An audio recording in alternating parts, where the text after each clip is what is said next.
question to you, Allie, is do you think that it's okay if we preserve those principles that are in a marriage between one man and one woman to same-sex couples, considering that they are honoring each other for following 1 Corinthians 13, right? That they honor each other as themselves, especially if the man is authentically gay like me and has no attractions to women.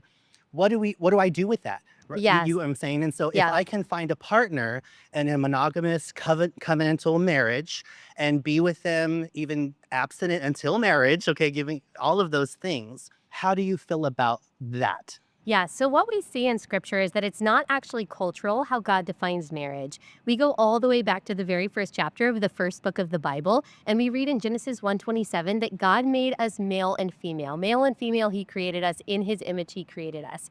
So the definition of marriage is not only rooted in creation, reiterated throughout scripture, like honor your father and mother, repeated by Jesus, Matthew 19:4 through 5. Yes. But here's an important point why what you're saying can't be supported by scripture. Because in Ephesians 5, we see that marriage is not just an earthly physical reality, but it is actually representative of an eternal reality, the marriage between Christ and the church. Christ is described as the groom, the church is described as the bride. And in Ephesians 5, we read that marriage on earth is actually a reflection of that eternal reality.